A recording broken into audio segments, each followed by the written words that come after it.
Every time you scroll, tap, or search, you're leaving behind something invisible, a trail of digital dust that quietly tells the story of your life.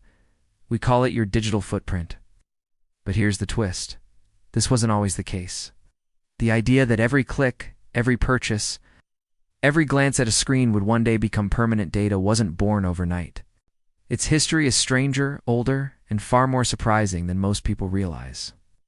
To really understand the secret origin of your digital footprint, we have to rewind the clock to a time when computers were the size of rooms, the internet didn't even exist, and the concept of personal data wasn't even in the vocabulary. The first footprints began, not online, but on punch cards in the mid-20th century. Back in the 1960s, governments and corporations were already obsessed with information. IBM computers ran on paper punch cards that recorded things like census data, payroll, and early banking transactions.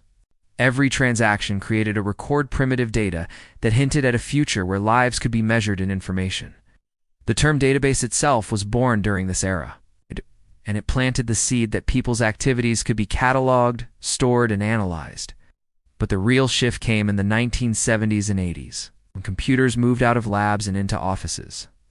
Credit cards became common, and suddenly every purchase left a digital trace in a bank's ledger. Supermarkets began experimenting with barcode scanners in 1974. And for the first time, shopping wasn't just about buying food, it was about producing data. Companies realized that the items you bought, how often you bought them, and even what time you shopped could reveal patterns about your behavior. Your consumer footprint was forming decades before the internet was in your pocket. Then came the 1990s, the dawn of the internet as we know it. At first, the web was anonymous. You could browse websites, chat in forums, and download files without leaving much of a trace. But that changed quickly with the invention of cookies in 1994. These tiny text files, invented by a Netscape programmer named Lou Montulli, were designed to remember who you were when you visited a site. That simple invention, cookies, transformed the internet from a static library of pages into a personalized experience. But it also meant something else. From then on, websites could track you.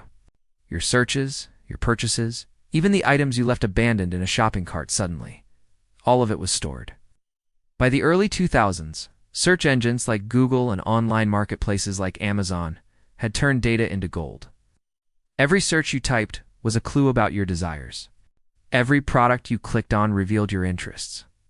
And every email, chat message, or photo upload expanded your digital shadow. Companies started to realize something revolutionary. They weren't just selling products anymore. They were harvesting attention and predicting behavior. Google's rise wasn't about building a better search engine. It was about building an empire powered by your digital footprint. Social media then supercharged this transformation. When Facebook launched in 2004, people willingly gave away details that companies once had to guess at. Your birthday, your favorite music, your school, your relationship status. Platforms didn't just track your actions, they invited you to broadcast your identity online. Every like, every friend connection, every tagged photo expanded your footprint into something deeply personal. By the 2010s, your online presence wasn't just data, it was a reflection of your social life, your habits, and even your emotions. But here's where it gets even stranger. Our digital footprints aren't just records of what we do, they're also used to predict what we will do.